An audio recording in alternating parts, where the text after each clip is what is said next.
Olá, meu nome é Rodrigo Monteiro, sou promotor de justiça no Estado do Espírito Santo e professor de Direito Administrativo. Hoje trago para vocês mais um vídeo com o tema afeto ao direito administrativo, controle da administração pública e improbidade administrativa. Especificamente, hoje falaremos sobre a questão da prescrição das ações de ressarcimento derivadas de ato de improbidade administrativa. É um tema bem interessante e que cotidianamente esse assunto vem à tona para quem lida com essa temática de controle de administração, ações de ressarcimento, enfim, procuradores municipais, procuradores estaduais, servidores de tribunais de contas, promotores de justiça, magistrados que vão ter que julgar esse tipo de ações, ok? Então vamos começar agora compartilhando minha tela para que a gente possa fazer uma digressão mais interessante. Vamos lá. Vamos falar agora sobre a prescrição das ações de improbidade, das ações de ressarcimento derivadas de atos de improbidade. Eu começo com essa tela que eu gosto muito de apresentar em minhas aulas, falando que 1 mais 1 nem sempre é 2, que o óbvio nem sempre é óbvio. Né? Por que eu estou dizendo isso? Na minha leitura, e da grande parte da doutrina, o artigo 37, parágrafo 5º da Constituição, sempre teve uma obviedade muito grande, porque esse artigo dizia para a gente que o legislador constitucional dizia que deveria haver uma lei infraconstitucional que regulasse os prazos de prescrição, porém essa lei não podia limitar o prazo para a busca do ressarcimento das ações, a busca das ações de ressarcimento ao erário. Então isso foi sempre assim, sempre entendeu-se que as ações de ressarcimento ao erário eram imprescritíveis. Só que isso foi sendo debatido várias vezes, chegou aos tribunais em várias oportunidades, sob o argumento, em suma, que violaria o princípio da segurança jurídica, que ninguém poderia ficar esperando que o Estado demorasse 10, 20, 30 anos para cumprir o seu papel, isso geraria uma incerteza, uma insegurança jurídica muito grande. Em decorrência disso, isso foi pipocando algumas vezes nos tribunais, no STF, e chegou à conclusão que nós vamos discutir agora. Mas esse artigo 37, parágrafo 5º, eu gosto de trazer aqui um trecho do livro do professor Pedro Decomain, o colega promotor de justiça. Segundo ele, esse 37, parágrafo 5º, o Constituinte dava duas informações, duas obrigações para o legislador ordinário. Uma consistente numa obrigação de fazer. Isso quer dizer o quê? Olha, elabore uma lei que regule os prazos de prescrição. E a segunda obrigação, uma obrigação de não fazer, revelando que o legislador ordinário estaria impedido de criar regras afetas à prescrição para o ressarcimento. Então, essa conceituação, esse delineamento dado pelo professor Decomain, eu achei muito interessante e quis trazer para vocês. Vamos continuar. Então, isso foi discutido várias vezes nos tribunais, chegou ao STF em várias oportunidades, e em razão dessa reiterada necessidade de análise judicial, foi reconhecida a repercussão geral dessa questão do ressarcimento, da prescrição das ações de ressarcimento. Em 2016, em maio de 2016, ainda sob a relatoria do saudoso ministro Teori Zavascki, tivemos o RE 82475, que é um RE muito importante, em que nesse processo passou-se a definir se haveria ou não prescrição para as ações de ressarcimento decorrentes de atos ilícitos praticados contra o Estado. Uma vez reconhecida a repercussão geral, na forma do 1035, parágrafo 5º do CPC, deriva uma consequência muito interessante, é que as ações que tratam da mesma matéria, que versem sobre a mesma questão, aqui eu faço uma observação para vocês. Reconhecida a repercussão geral, o relator do Supremo Federal do Supremo determinará a suspensão do processamento de todos os processos pendentes, individuais ou coletivos, que versem sobre a questão. Então, tem que ser sobre o mesmo assunto, não pode ser um assunto parecido, tem que ser o mesmo assunto. Então, ações que tratassem do mesmo assunto estariam suspensas. E eu tenho aqui uma decisão de 2017, em que o ministro Lewandowski recusou, não admitiu a suspensão de um processo por entender que não havia uma coerência lógica com 1035, parágrafo 5º. Então, foi negada essa suspensão. Tem uma outra notícia também de 2017, de um processo referente a um conselheiro do Tribunal de Contas que restou suspenso por conta do julgamento do RE 852475. Então, tem uma decisão que determinou a suspensão e uma que determinou o prosseguimento do feito, lá na forma do 1035. Mas eu digo que lá em 2018, em agosto de 2018, houve o julgamento desse RE e houve uma mudança muito interessante na análise dos processos de ressarcimento, as ações de ressarcimento decorrentes de ato de improbidade já prescritos, ok? Isso foi o julgamento final foi dia 8 de agosto, e se eu perguntar para vocês onde você estava dia 8 de agosto de 2018, certamente você não saberá. Eu sei onde eu estava, porque eu estava em Maceió, ia dar uma aula nessa cidade de Maceió, e esse tema estava dentro do que eu iria falar com os alunos. Eu cheguei com uma aula pronta, o STF mudou o entendimento de um dia para o outro, eu tive que refazer minha aula, e depois o STF voltou atrás, eu tive que refazer de novo a minha aula. Então, foi um dia bastante atípico. Então, aqui, o STF reconhece a imprescritibilidade das ações de ressarcimento decorrente de ato doloso de improbidade. Prestem atenção nisso daqui, meus amigos. Ato doloso de improbidade. Isso quer dizer o quê?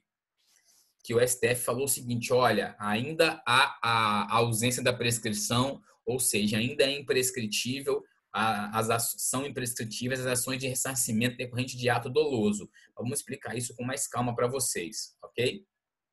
Como é que foi essa votação lá em agosto de 2018? Foi uma votação unânime? Foi uma votação tranquila? Não. Foi uma votação normal? Não. Aconteceu de tudo nesse dia. Aconteceu de tudo.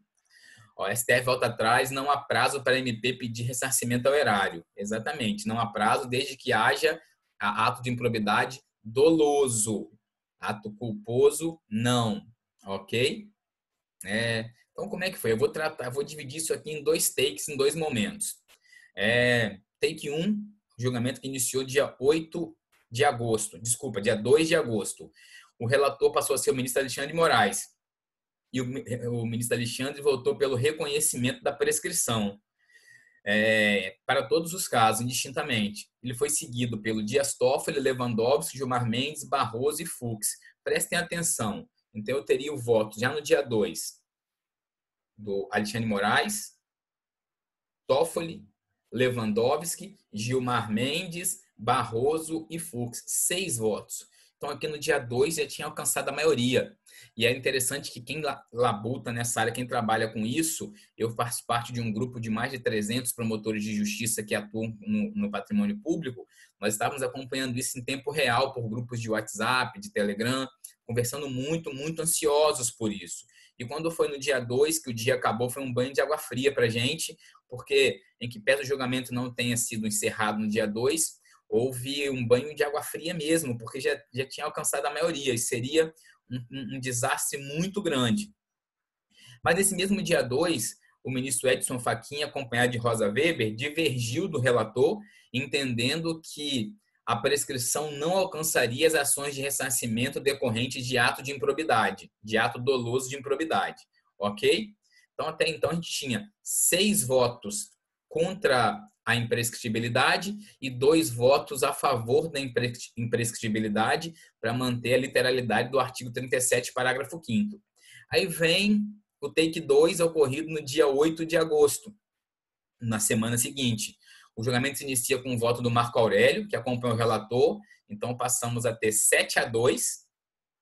Celso de Mello e Carmen Lúcia votaram de acordo com o voto divergente do Fachin, passou a ser 7-4. Então, o julgamento estava 7-4, quando o Luiz Roberto Barroso e o Fux mudaram seu voto.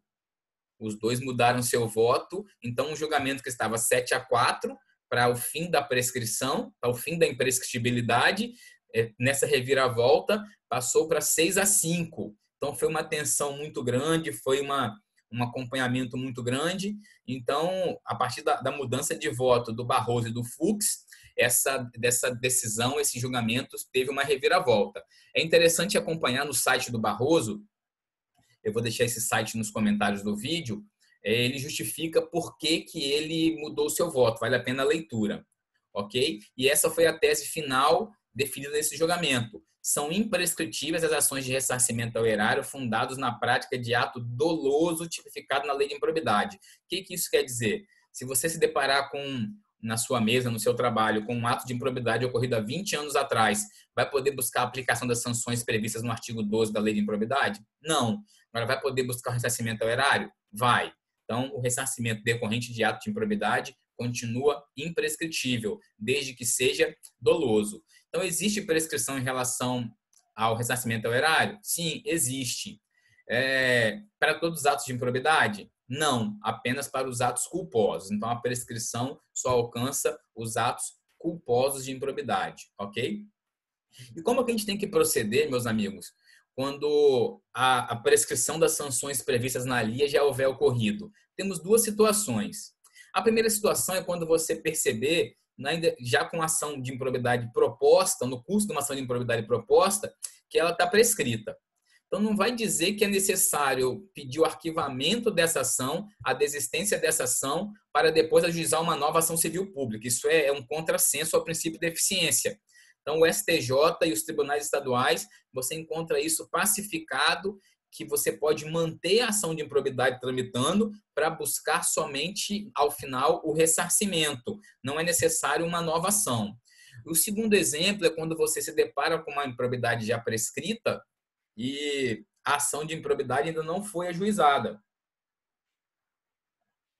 Eu vou ajuizar uma ação de improbidade para buscar só o ressarcimento? Não, eu vou ajuizar uma ação civil pública ressarcitória, até porque a ação de improbidade tem um rito mais lento e a ação civil pública regida pela 7347/85 tem um rito ordinário.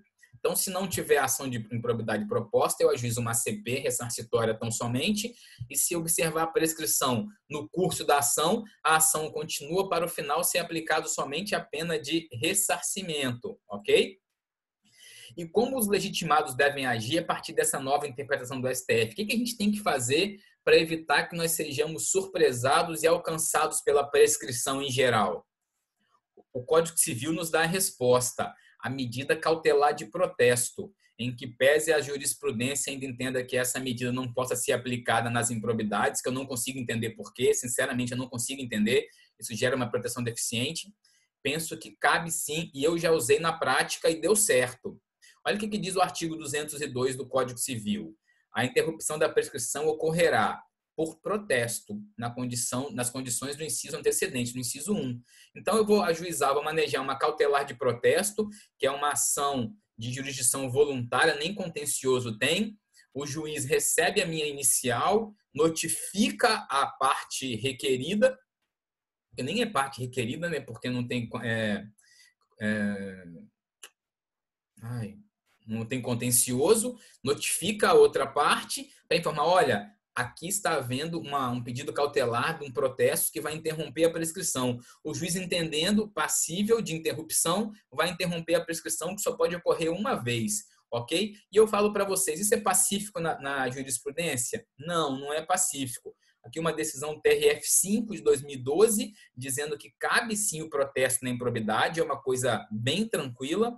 Aí aqui essa decisão que eu trago para vocês. E aqui eu já falo, ao final, mandem e-mail para mim, quem quiser, eu encaminho cópia dessa apresentação. Aqui é uma decisão da Vara da Fazenda Estadual de Cachoeiro, Itapemirim, a comarca que eu trabalhava na época, e eu ajuizei uma ação de protesto, uma cautelar de protesto, que eu recebi vários documentos da Câmara Municipal, de uma improbidade muito forte, só queria prescrever 40 dias depois, e eu não ia ter tempo de fazer nada.